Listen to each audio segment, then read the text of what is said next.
My wife was dying in the hospital, and our daughter flew to Hawaii, saying, "The old woman doesn't have much time left. I don't want to waste all my time on her."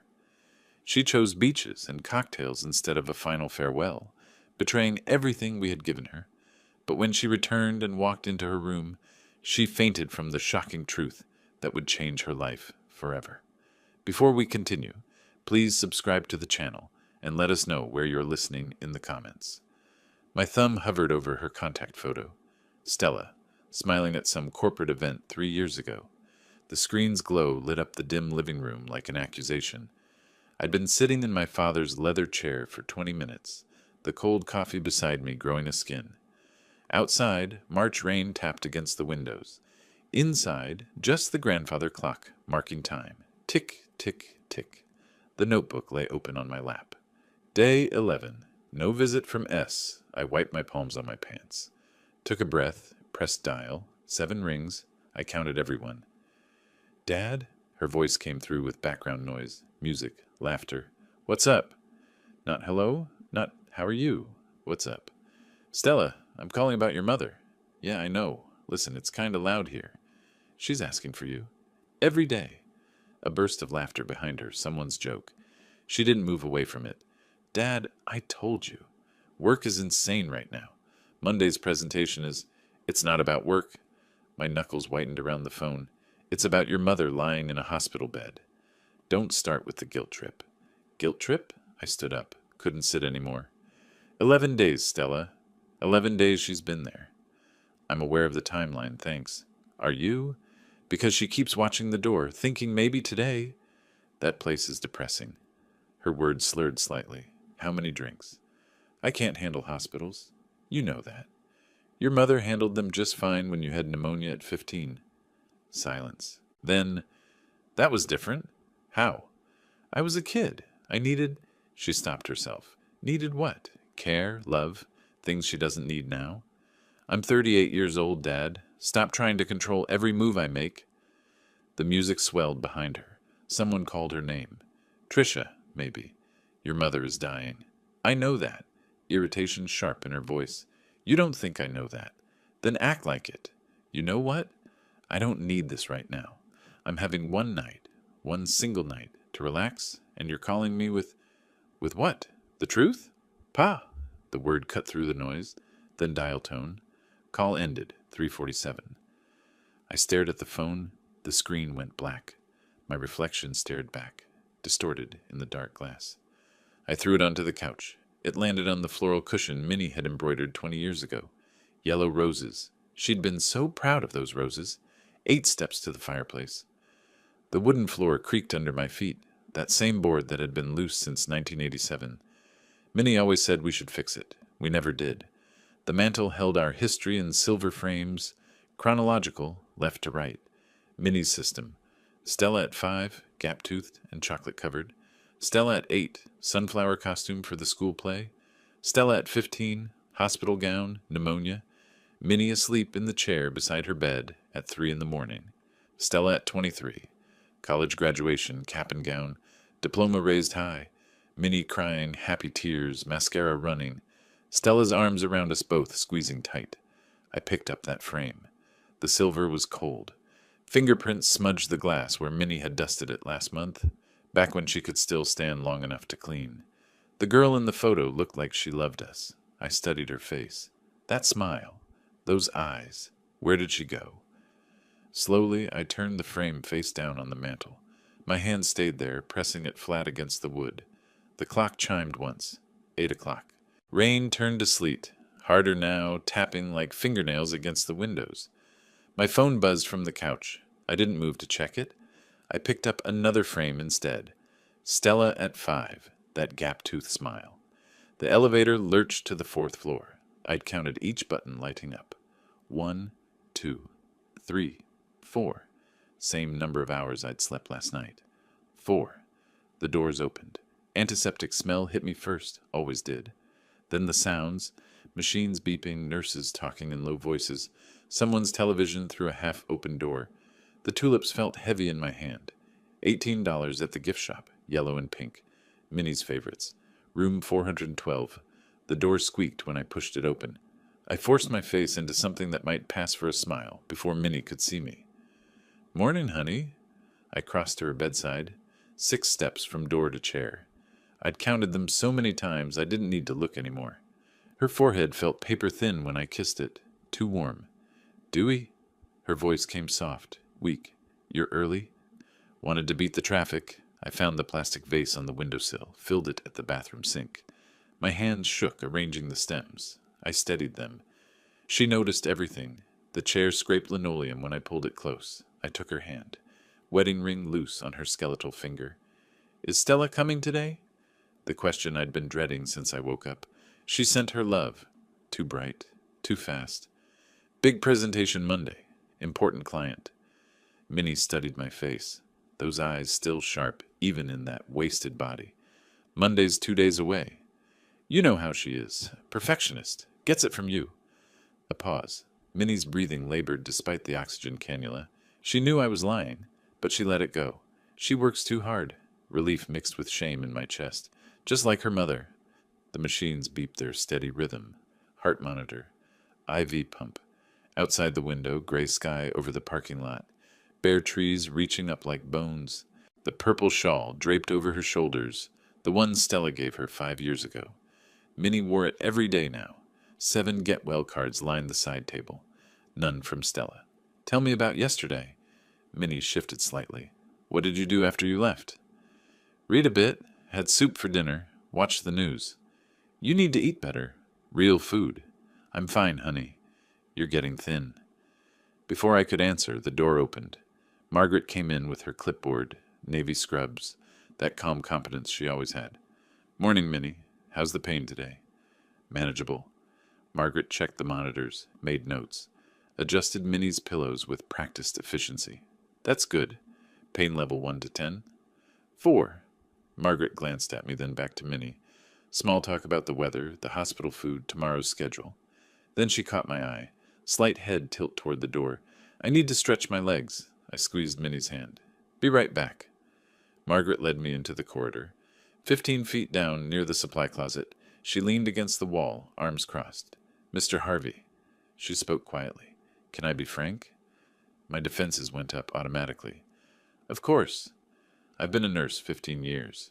Seen a lot of families." "Margaret, your daughter hasn't called the nurse's station once." She held my gaze. "Not once in 2 weeks. Hasn't asked about medication, prognosis, visiting hours. Nothing. She's very busy. Director-level position. Lots of responsibility." "Mr. Harvey." Margaret's voice stayed gentle. "Responsibility starts at home. You don't understand the pressure she's under. I understand a mother who asks about her daughter every single day and a daughter who doesn't call." The words hung between us. I couldn't respond. Nothing I could say would make it less true. "I'm not judging." Margaret's expression softened. Your wife needs her, and you shouldn't have to lie." I slid down the wall slightly, caught, exposed, looked at the floor tiles. White with gray speckles. One cracked near my left foot. "I know." The whisper barely made it out. Margaret squeezed my shoulder once, then walked away. I stood there. Nurses passed. Visitors. A man pushing his wife in a wheelchair. Nobody looked at me. "Mr. Harvey?" Dr. Patel approached, clipboard under arm, that exhausted walk that said 12-hour shift. I straightened, braced myself. "Do you have a moment? Is it the latest scans?" "Yes." He glanced around, moved closer. "I'm afraid the cancer has spread to her liver. Metastases." The word landed like a stone in my chest. What does that mean? For time? "We're looking at 3 to 4 weeks. Maybe 2 months, if she responds well to palliative care." I repeated it. "Weeks. I'm very sorry. We're focused on keeping her comfortable now, managing pain. She doesn't know yet?" "She knows it's progressed. I'll speak with her this afternoon if you'd like to be present." "Yes, I'll be here." His hand landed briefly on my shoulder. "You should tell your family. Spend time while she's still lucid." "I will." He walked away, white coat disappearing around the corner. I leaned back against the wall, cold through my shirt, slid down until I was sitting, knees up on the hospital floor. 3 weeks, 21 days, 504 hours. A tear escaped. I wiped it roughly with my sleeve. My phone buzzed in my pocket. I ignored it. Finally I stood, legs shaky. Returned to room 412. Minnie was dozing. I sat quietly, didn't wake her.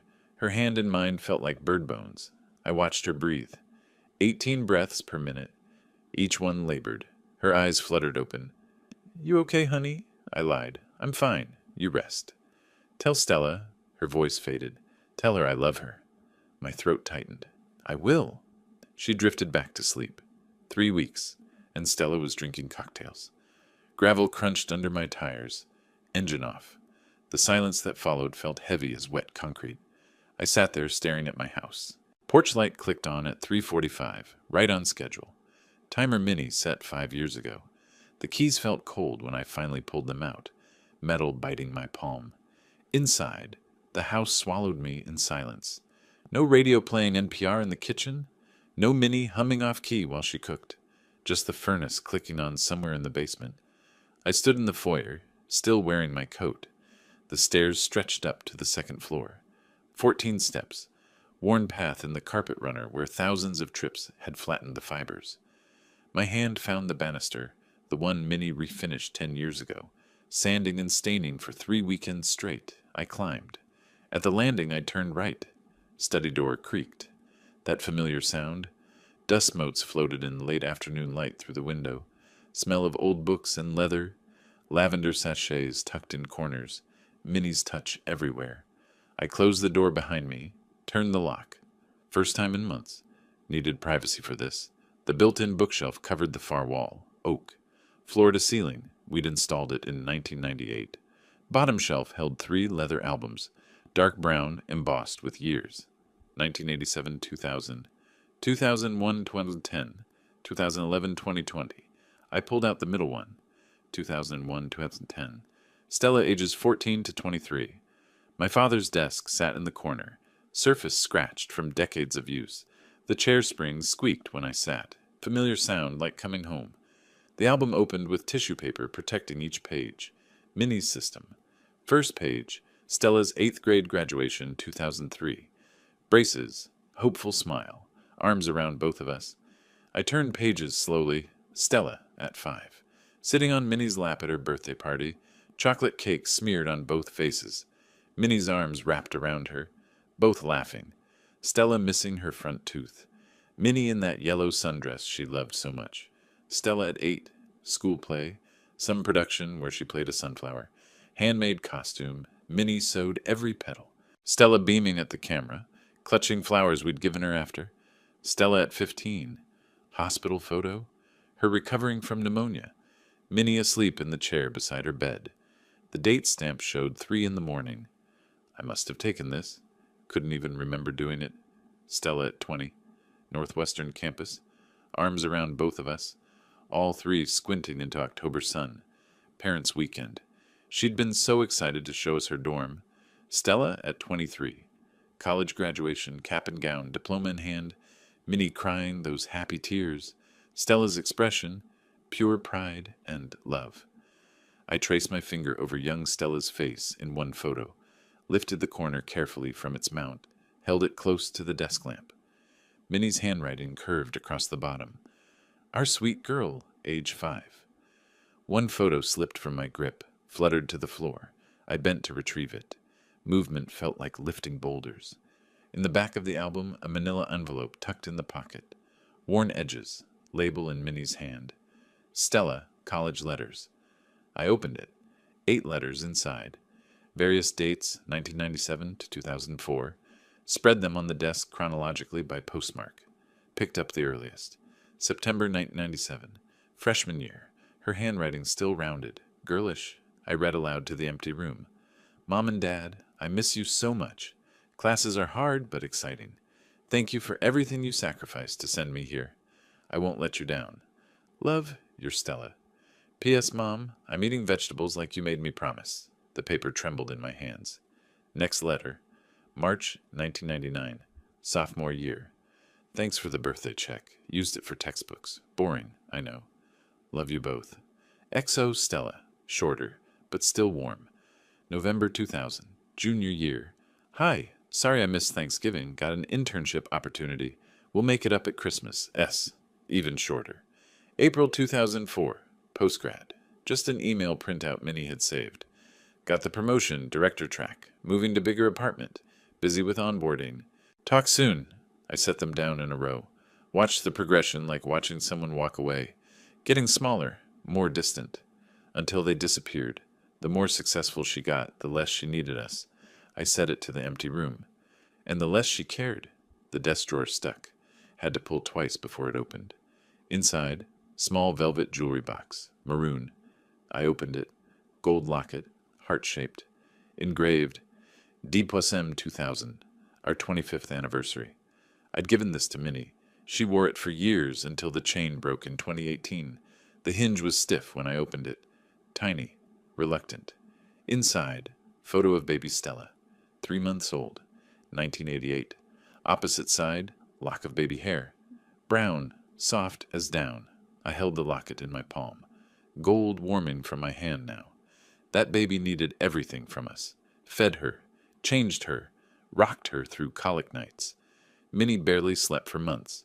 The contrast struck like lightning. Baby who needed everything. Adult who wanted nothing from us. I closed the locket, small click of closure. Set it on the desk next to the letters and photos. Evidence of a transformation I'd been too close to see happening. Where did she go? That little girl who ran to us after school, bursting with stories? Minnie gave her everything. 38 years of sacrifices I'd watched add up. Sold her grandmother's jewelry to pay for summer camp in 2002. Worked extra tutoring hours for the college fund. Stayed up nights sewing costumes for every school play. We paid $200,000 for Northwestern. Bought her first car in 2008. Honda Civic, used but reliable. $12,000 we'd saved for 2 years. She wrote, "Thank you," in every letter. Until she didn't. And now Minnie was dying. 3 weeks. And Stella couldn't leave a bar. My voice cracked even though I was alone. I put my head down on the desk. Arms cradling the albums. Shoulders shaking. How long I stayed like that, I didn't know. Outside, sky darkened. Streetlights came on one by one. Finally, I lifted my head. Wiped my eyes roughly. Looked at everything spread before me. Photos. Letters. Locket. The archaeology of love lost. Something hardened in my chest, not yet solid, but forming. I stood. Left everything on the desk except one item. The first letter. The one where she thanked us. Promised not to let us down. I held it up to the window. Her teenage handwriting. Those promises. She made her choice. The words hung in the air. Silence answered. Sunday crawled by. 3 calls to Stella. 3 voicemails. No response. Monday morning, I was back at Minnie's bedside by 9. The machines beeped their rhythm. She slept mostly, waking in fragments to ask questions I couldn't answer. At 2:15, Dr. Patel entered, checked the monitors, made notes. His face told me everything before he spoke. He motioned me into the hallway. The latest labs aren't good. He kept his voice low. Her liver function is declining rapidly. I leaned against the wall, needed the support. What does that mean? For time? 2 weeks? Maybe 3. He paused. I'm very sorry. The hallway tilted slightly. I steadied myself. I need to call my daughter. Yes. He touched my shoulder briefly. Don't wait. He walked away. White coat disappearing around the corner. My phone showed 15% battery. Critical. I looked down the corridor, saw the payphone near the nurse's station. Old style, barely used anymore. Mounted on the wall like a relic, I walked toward it. 30 feet felt like miles. Fumbled in my pocket. Found 3 quarters. Enough for a local call. The receiver was heavy. Cold metal. Cord tangled, I had to untwist it. Quarters clinked into the slot. Mechanical sound, oddly loud. I dialed her number, knew it by heart. 5 rings. I counted. Dad? Irritation immediate in her voice. Background noise, voices, shuffling papers. I'm literally in a meeting. Can this wait? My voice shook. Couldn't control it. No, it can't. Dr. Patel just told me, your mother has 2 weeks, maybe 3. Silence. Then flat. Okay. Okay? Stella, did you hear me? Weeks. Dad, I hear you. But what do you want me to do? Quit my job? Cancel everything? I want you to come see her. Today. Tonight. Please. I have Hawaii on Wednesday. Her tone shifted, defensive. 2 weeks. I've been planning this for months. I didn't understand at first. What? Hawaii? Yes. Vacation. Maui. 2 weeks. I told you about this. You never... Stella, your mother is dying. Her voice went cold, calculated, each word precise. Dad, listen. The old woman doesn't have much time left. That's a fact. But I'm not going to waste my entire life sitting in that depressing hospital. I couldn't speak, couldn't breathe. She continued, I haven't had a vacation in 2 years. 2 years. I need this. For my mental health. Finally found my voice. A whisper. Old woman, you called your mother an old woman? I've been in therapy for 3 years learning to set boundaries, and I'm setting them. I'm not canceling my trip. When do you leave? Wednesday morning. I'll visit when I get back. If she's still... Look, I have to go. Client's waiting. Stella, we'll talk when I'm back. Bye. Click. Dial tone. I stood frozen. Receiver still at my ear. The buzzing monotonous. Endless. 30 seconds passed. Maybe more. I couldn't move. Mr. Harvey? Margaret's voice. Her hand touched my shoulder gently. I didn't respond. Couldn't. Mr. Harvey? Softer now. Slowly I lowered the receiver. Missed the cradle. Had to try again. My hands weren't working right. Turned to face her. Whatever she saw in my expression made her step back. What happened? Is it Minnie? My voice came out empty, hollow. My daughter called her mother, the old woman. Margaret processed this. I'm sorry, what? She said the old woman doesn't have much time left, and she's going to Hawaii on Wednesday. Margaret's face shifted, shock, then anger. She's what? For 2 weeks, while her mother dies. I slid down the wall. Slow collapse, back against cold tile. Ended up sitting on the floor in the hospital corridor. Covered my face with both hands. Shoulders shook. Silent crying. I couldn't stop. Margaret knelt beside me. Kept respectful distance. Didn't touch. Other staff passed. Looked. Kept moving. Hospital sees grief daily. Margaret started. I don't know what to say. Through my hands. There's nothing to say. You need to get up. Let me help you to the waiting room. Give me a minute. Take all the time you need. 5 minutes later, I stood. Margaret helped. I need air. Are you okay to drive? I didn't answer. Walked to the elevator. Alone inside, I watched the floor numbers light up. Descending. 4, 3, 2, 1. Ground. My reflection in the steel doors looked like a stranger. Main entrance doors opened automatically. March wind hit me. Cold. Sharp. I didn't feel it. Stood on the sidewalk outside. People coming and going. Visitors, patients, staff. Life continuing around me like water around a stone. Parking lot half full. Sky gray, threatening rain. Wind picked up newspapers, trash, sent them skittering across asphalt. I checked my watch. 2:43, 23 minutes since Dr. Patel spoke to me. Everything changed in 23 minutes. Something hardened in my chest. Not grief anymore. Something colder. I looked up at the hospital windows. 4th floor. Minnie was up there dying. Stella was planning cocktails on a beach. This could not stand. I walked to my car, got in, sat in the driver's seat, didn't start the engine. Took out my phone.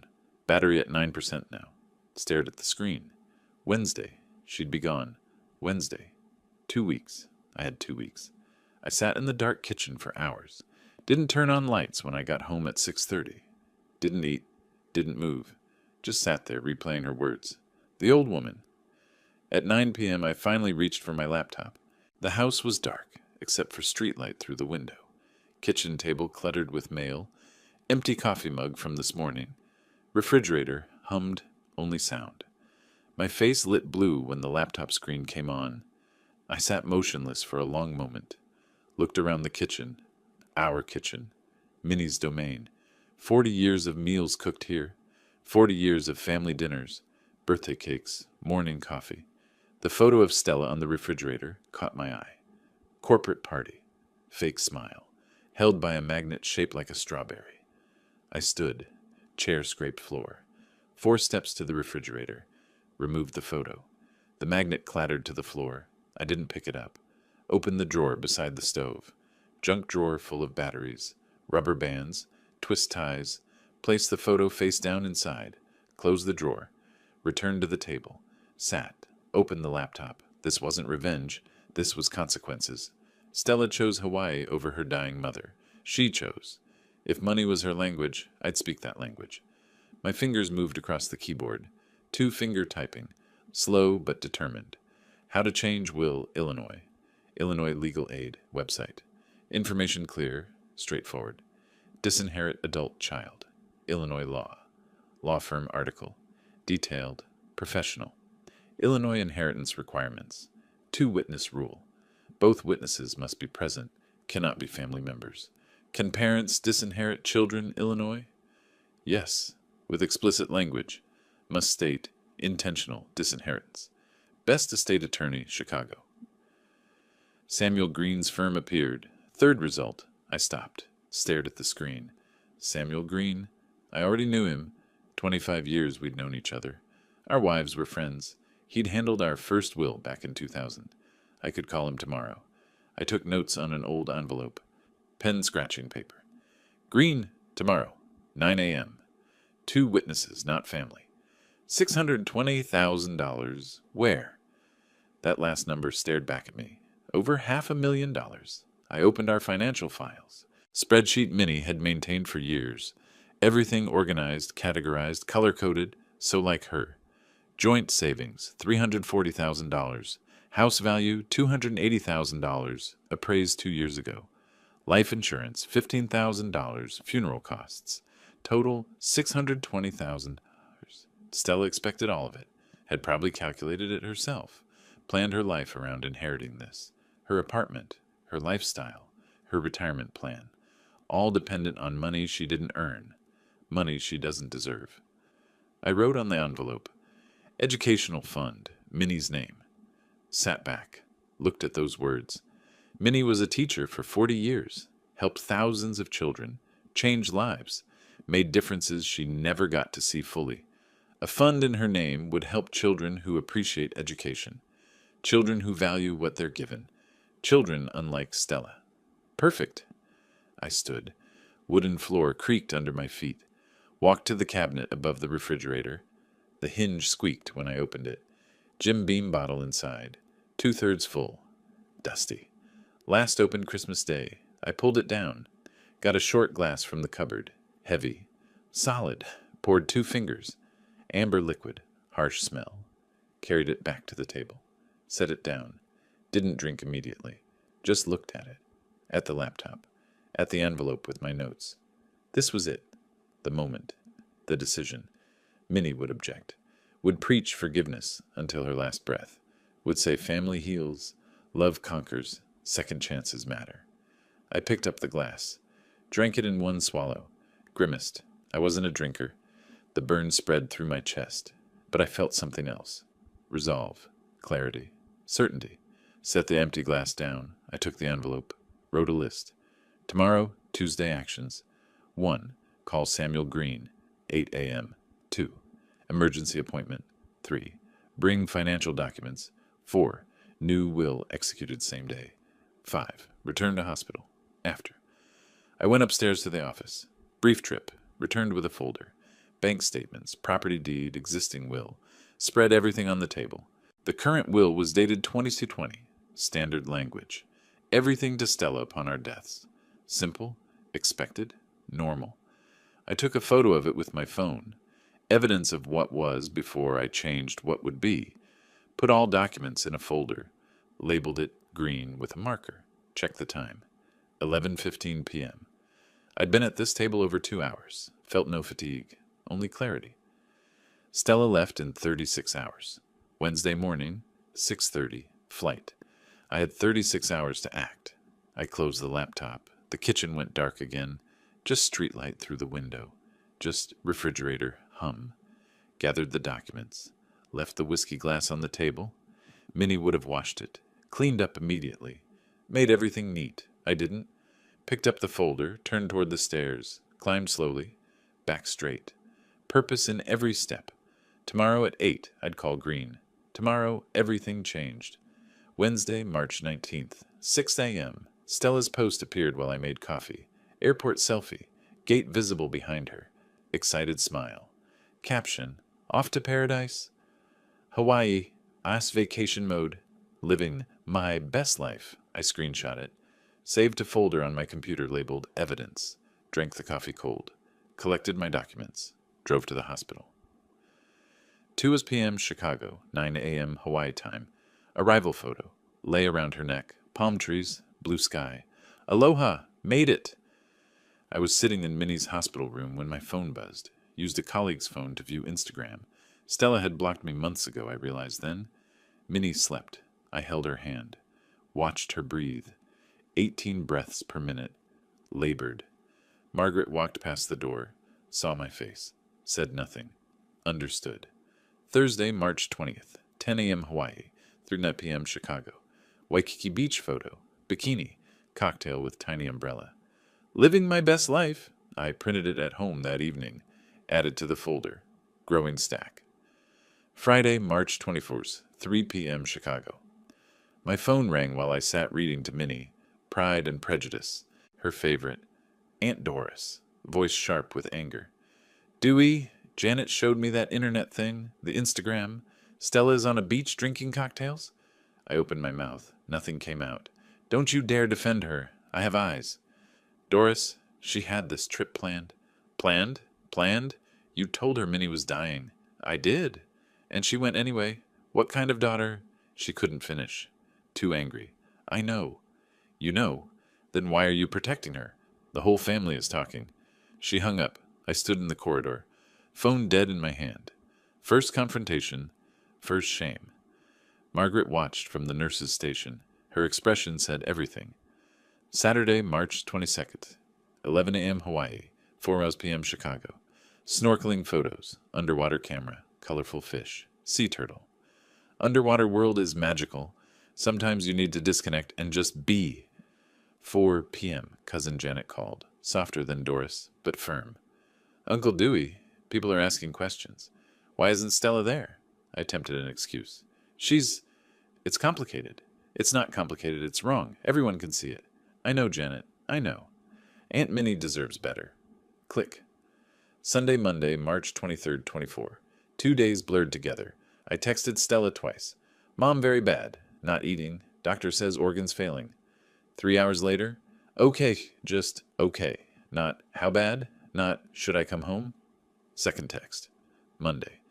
Please call hospital. Nurse Margaret can update you. 4 hours later. Okay. I screenshot both exchanges. Added to evidence folder. Minnie's condition. Sunday. Ate 3 spoons broth. Pulse 92. Difficult breathing. Monday. Refused food. Sleeping 18 hours. Oxygen increased. Tuesday, March 25th, 12 p.m. Chicago. Mrs. Olson stopped me at the mailbox. I saw your Stella's photos. She's on vacation? Not judgment in her voice. Pity. Worse than judgment. I nodded. Oh, Dewey. She touched my arm. Walked away. Pity felt like acid. 5 p.m. Chicago. 12 p.m. Hawaii time. Sunset cruise photo. Ocean. Pink sky. Wine glass. Grateful for this moment. Life is too short not to enjoy. Life is too short. I read those words sitting beside Minnie. Her life literally too short. Weeks.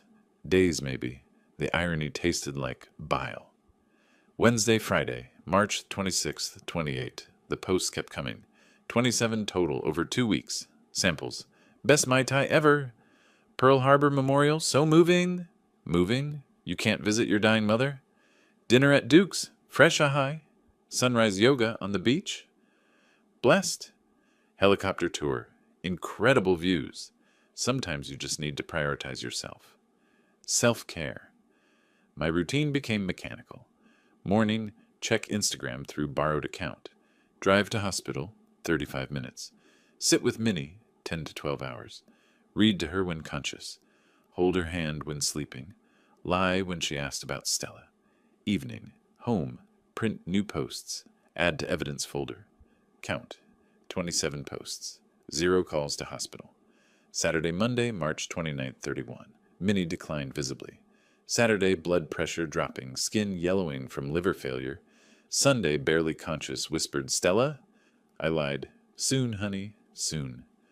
Monday, Dr. Patel adjusted pain medication, pulled me aside. Days now, maybe a week. Days.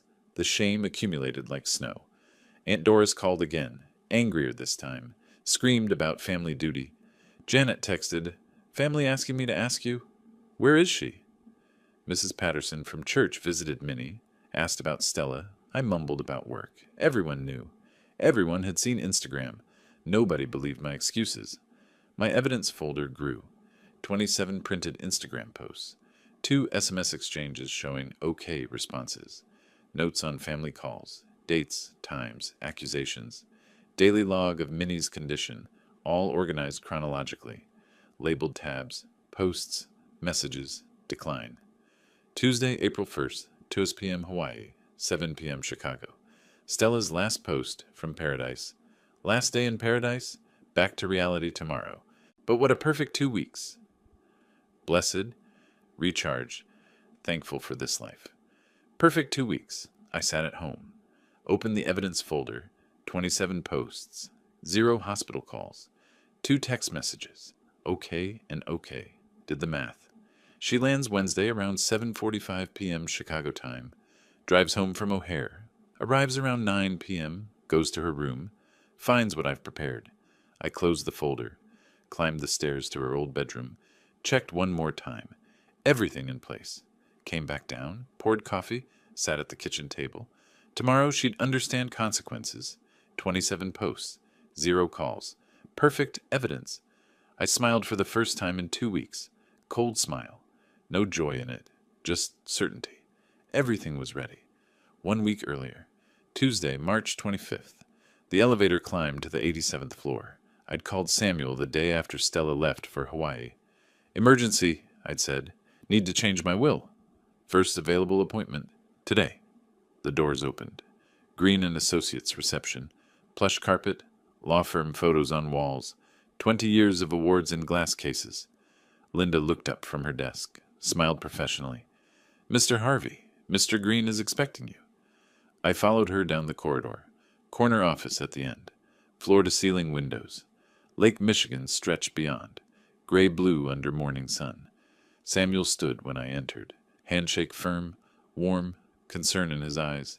"Dewey, it's been what? 2 years?" He gestured to the leather chair facing his desk.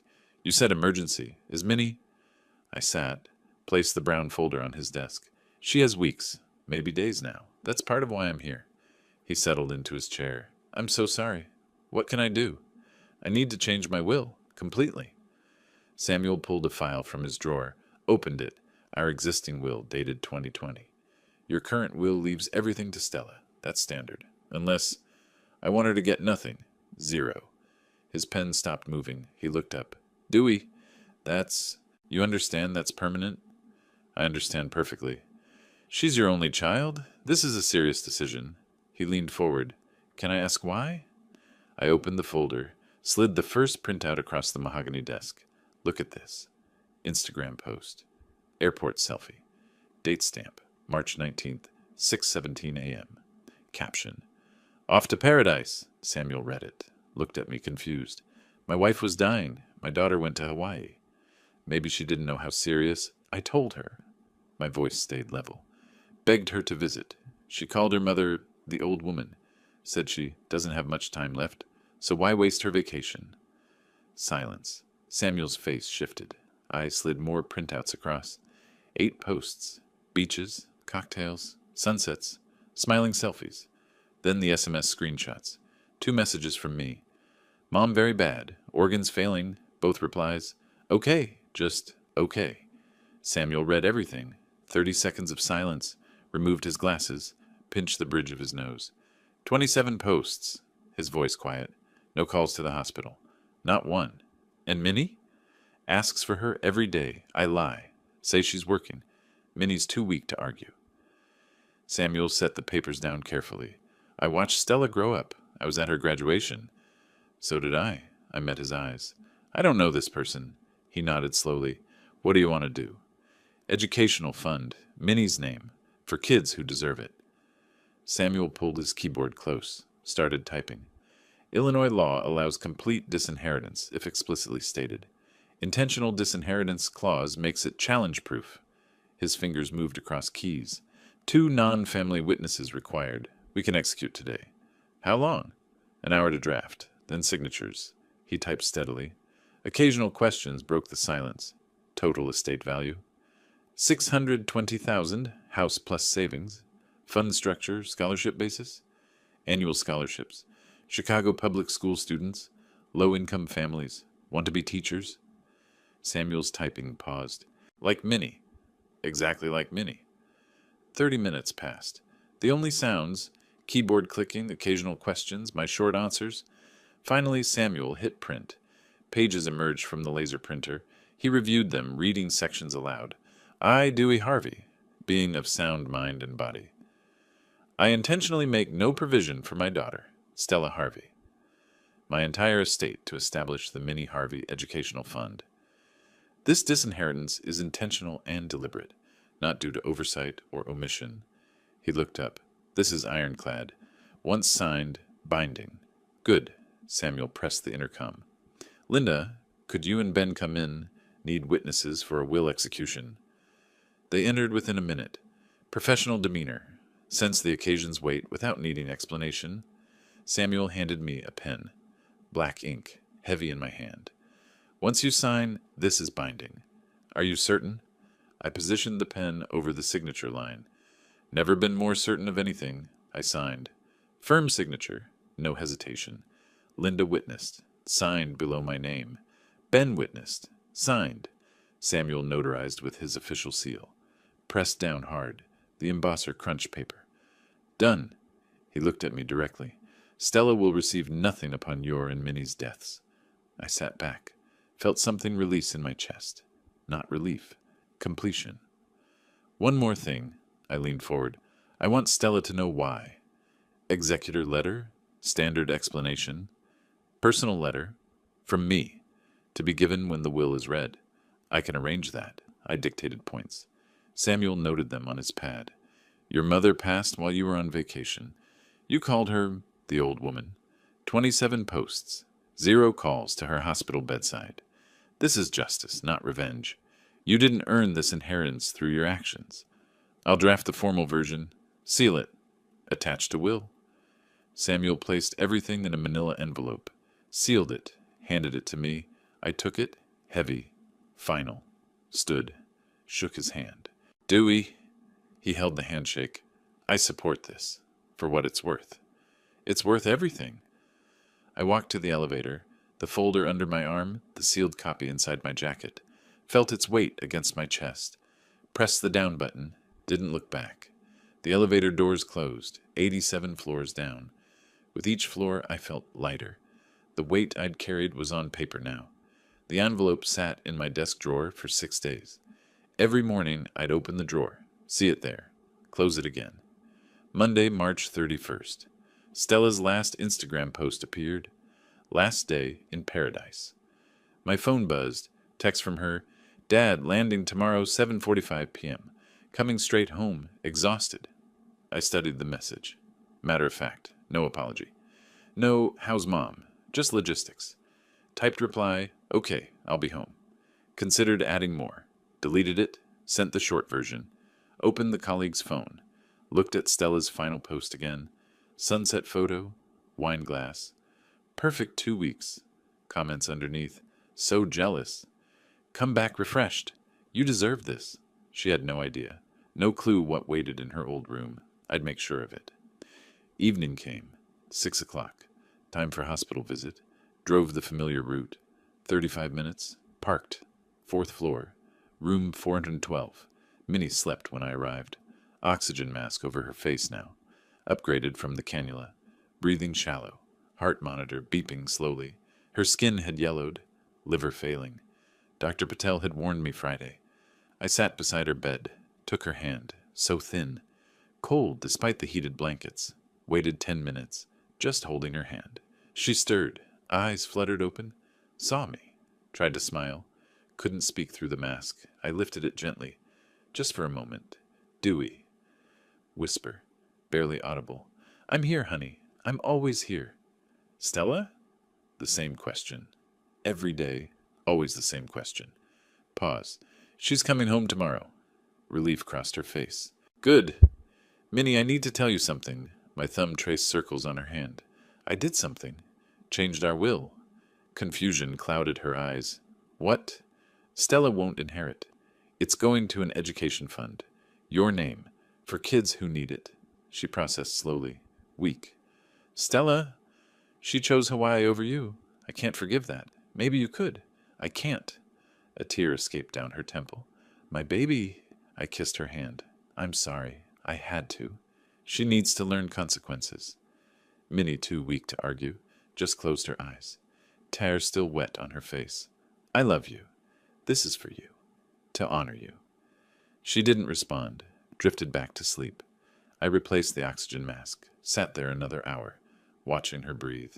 Tuesday morning, 10 a.m., home alone, went to the study, opened the desk drawer, took out the manila envelope Green had given me, felt its weight. Moment of truth. Opened it carefully. Inside, will copy, 3 pages stapled. Letter, 1 page. Read the letter one final time. Stella, if you are reading this, your mother has passed away. You were not there. You were on vacation when she needed you most. You called her the old woman and said her remaining time wasn't worth interrupting yours. I have changed our will. You will inherit nothing. The entire estate, $620,000, has been directed to establish the Minnie Harvey Educational Fund for students who want to become teachers. This is not revenge. This is consequence.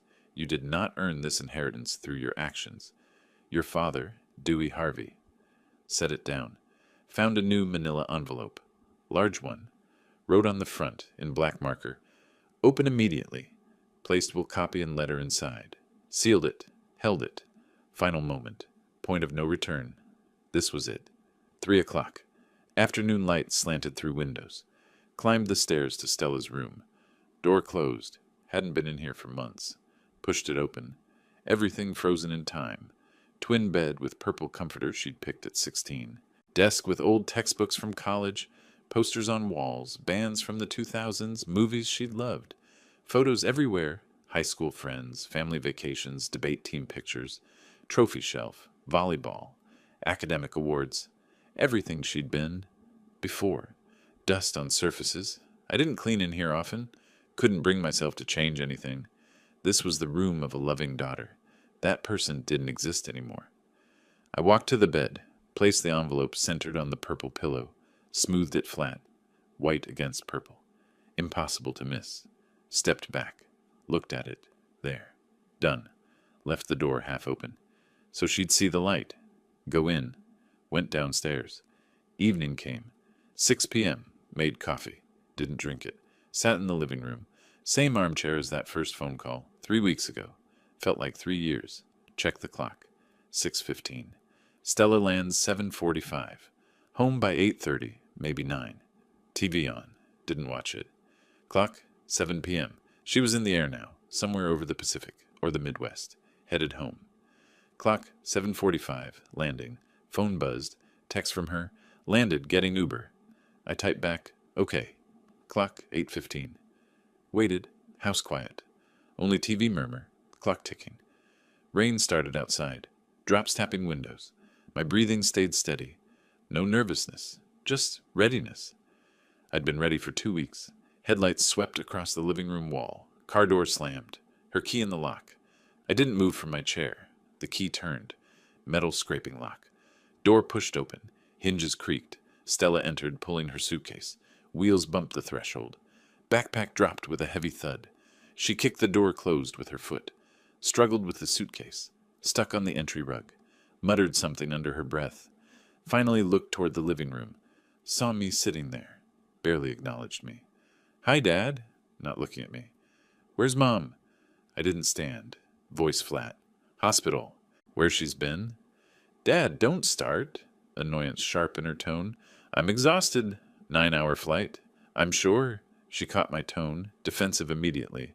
Look, I'll visit tomorrow, okay? I need sleep. I said nothing. Just watched her. She shifted uncomfortably. Whatever. I'm going to bed. No hug. No question about Minnie's condition. Just dismissal. Left her suitcase in the entryway. Took only the backpack. Started climbing the stairs. 14 steps. I heard each one. Her hand on the banister. Footsteps ascending. Reaching the landing. Turning right toward her room.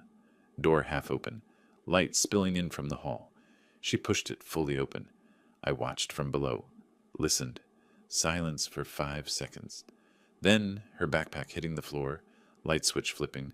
Room flooding with brightness. More silence. Footsteps. 3 steps toward the bed. Paper rustling. The envelope. Tearing sound. Ripping. Pages rustling. Silence. 10 seconds. 20. Then, "What the—" Louder. "You will inherit nothing. This is a joke?" Reading aloud now, voice rising. "Educational fund. 620,000. Shouting, "What is this?" Panicked. "This can't be real. This can't be—" Thud. Body hitting floor. Sound Dewey hears downstairs. First, Stella yelling, "What is this?" Then, crash, thud of body hitting floor. I set my coffee cup down. Stood slowly. Walked to the stairs. Climbed them one at a time. Counted. 14 steps. Reached the landing. Turned right. Walked to her doorway. Looked in. Stella on the floor. Lying on her side. Papers scattered around her. One hand still clutching the letter. Eyes closed. Not moving, but breathing. Shallow. Present. I entered. Knelt beside her. One knee down. Checked her pulse at the neck. Steady. Just fainted. "Stella! Stella!" Slapped her cheeks lightly. No response. Went to the bathroom. Filled a glass with cold water. Returned. Sprinkled water on her face. She stirred. Eyelids fluttered. Confused groan. Eyes opened.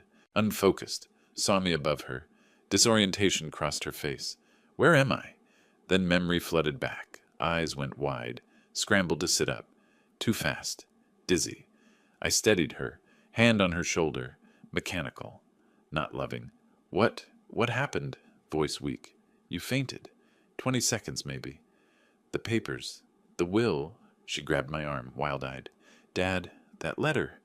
That will— Tell me it's not real." I looked at her directly. "It's real. You can't do this." "I already did. March 25th. It's legal. It's done." Her voice cracked. No, this is fake. You're trying to scare me. It's not fake." "Dad, I'm sorry, okay?" Bargaining now. "I'll visit Mom tomorrow, I promise." "Tomorrow's too late. You can't just cut me out. I'm your daughter." "Are you?" The question hit her, stopped her cold. She stared at me, mouth opened. Nothing came out. Still on the floor. I helped her slide to lean against the bed. She was shaking.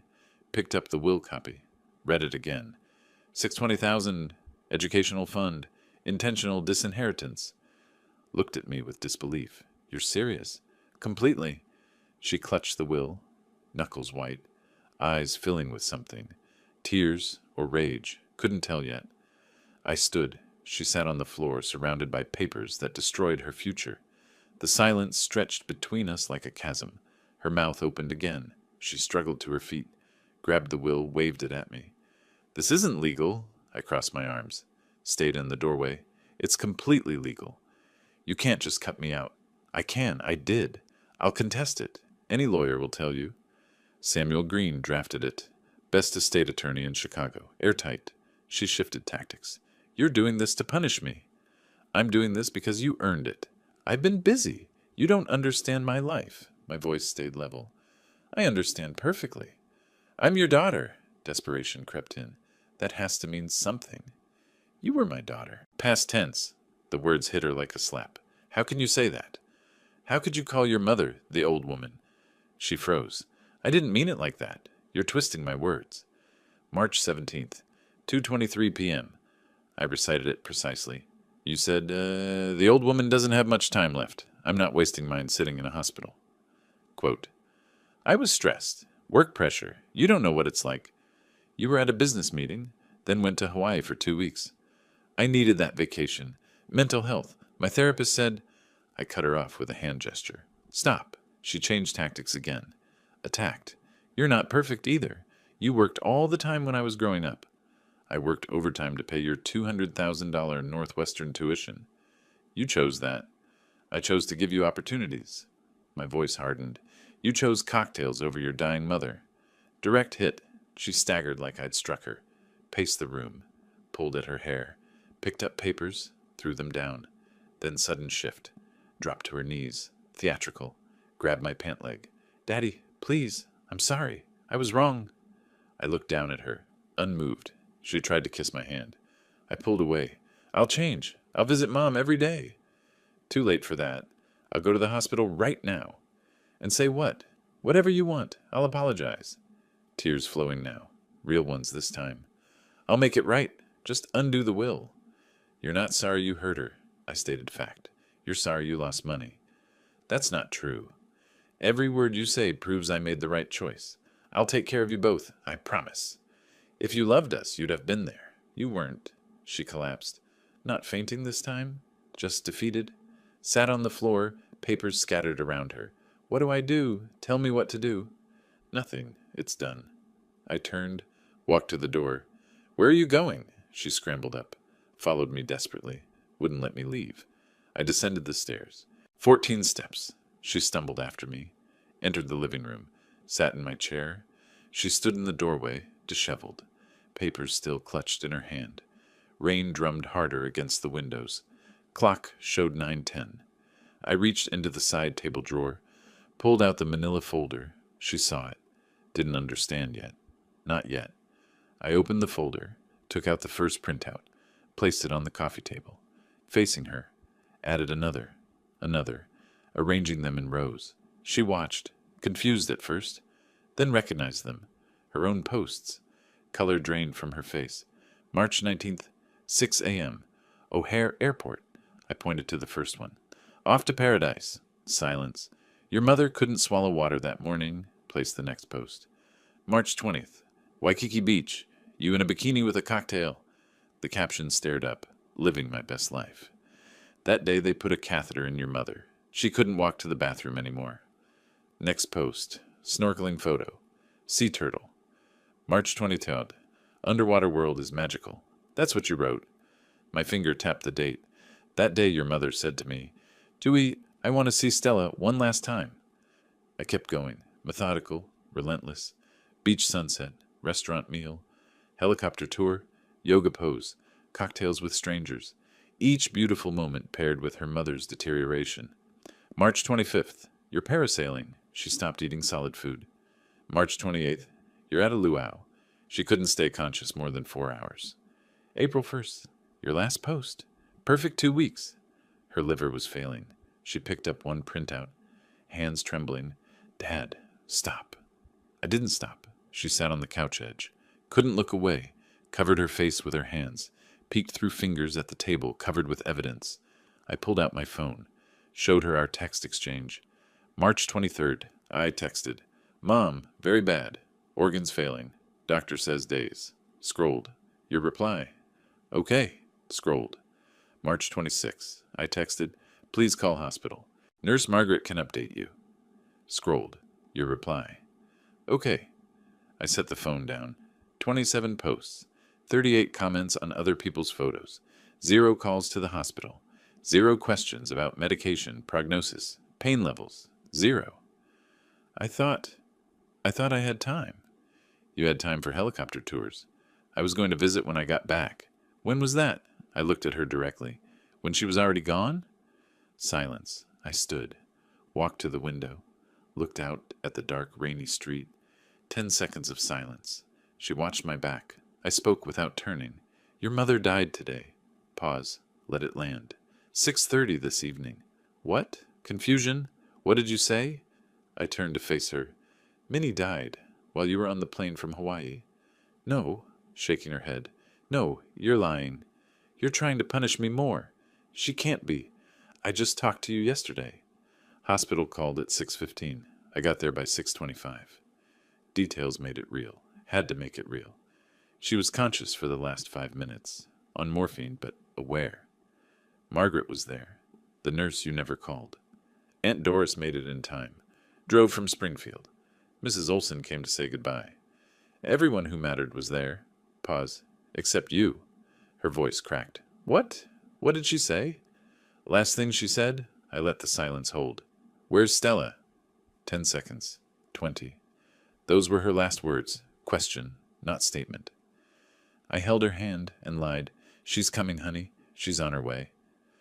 Minnie closed her eyes. Waited. You didn't come. She stopped breathing at 6:31. Stella slid from the couch to the floor. Not manipulation this time. Real. A keening sound escaped her throat. No, no, no, no. Rocking back and forth. I didn't know. I didn't know. You didn't ask.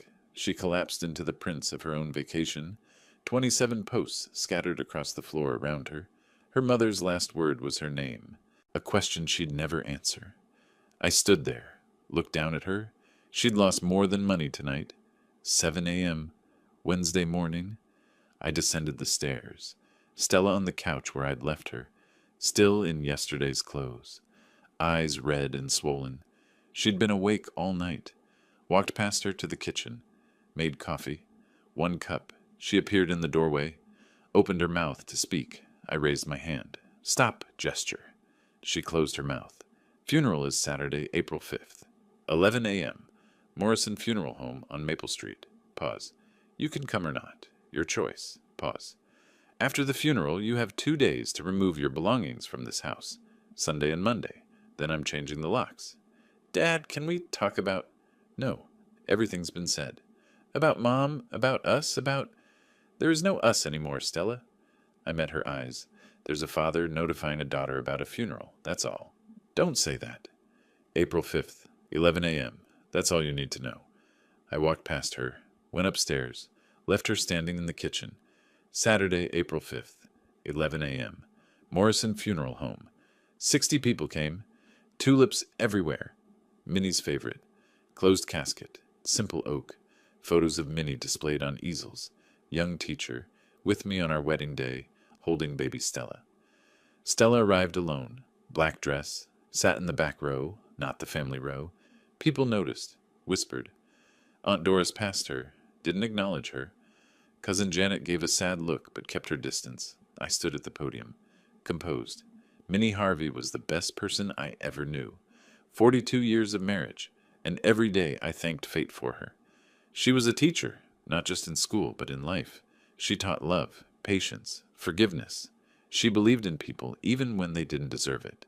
Some people glanced at Stella. Minnie made the world better than she found it. Now her name will live on in the hearts of children she helps through the educational fund we created. She always said, children are our future. Now her legacy helps that future. I sat. No mention of Stella. Afterward, people embraced me, offered condolences. Stella stood apart, isolated. She approached tentatively. I accepted her hug. Brief, mechanical. No warmth. Said nothing to her. Turned to speak with others. She was excluded from every conversation. At the cemetery, she stayed at a distance during the graveside service. Didn't approach the grave until everyone left. I watched her from my car, then drove away. Sunday afternoon, April 6th. Stella in her old room. Packing. I stood in the doorway, arms crossed, watching. Didn't help. Didn't speak unless spoken to. You have until Monday, 6 p.m. Monday, 5:30. She carried her last 2 suitcases downstairs, stopped at the door. Turned to me. Dad, I know you're angry, but I'm still your daughter. That has to mean something. You were my daughter. Past tense. People make mistakes. Mistake is forgetting a birthday, missing a meeting. I kept my voice level. What you did wasn't a mistake. It was a choice. I chose wrong. I know that now. You chose cocktails over your mother. Live with that choice. Last attempt. I'll contest the will in court. Cold smile. Try it. Samuel Green drafted it. I have evidence. Your posts. SMS. Witness statements from nurses. Family. Court will see exactly who you are. But if you want public humiliation, go ahead. Defeated. I regret everything. I regret what you became. Goodbye, Stella. She opened the door, paused, hoping for something. I said nothing. She left. I closed the door behind her, locked it, heard her car start, drive away. Friday, April 11th, 1 week later, checking the mail, found envelope from Green & Associates, opened it in the garden. Read, Dear Dewey, pleased to inform you, Minnie Harvey Educational Fund officially registered with State of Illinois. Tax exempt status approved. Fund value $620,000. First scholarships awarded September 2025. 15 recipients, $5,000 each. Annual renewable. First recipient, pending. Maria Gonzalez, 15, daughter of cleaning service worker, dreams of becoming English teacher. 4.0 GPA, volunteer tutor. Exactly who Minnie would have chosen. Your wife's legacy begins. Samuel. I sat on the bench, where Minnie and I had coffee every morning for 40 years. Spring, sunshine, birds singing, April warmth. Took her photo from my wallet. 40 years old. Before Stella, before cancer. Just us. Looked at it. First genuine smile in a month. I did it, honey. Speaking to her. I know you wanted forgiveness, but I'm not you. I couldn't forgive someone who treated you that way. Now your name helps children. Real children who appreciate opportunities. Stella lost an inheritance. They gain futures. That's justice. That's right. The photo showed Minnie at 25, before everything, just her smile. I smiled back at it. Spring sun warmed my face. First warmth I'd felt in weeks. Minnie's name would help 15 kids this year. That was enough. Justice wasn't revenge. It was consequences, and consequences had arrived.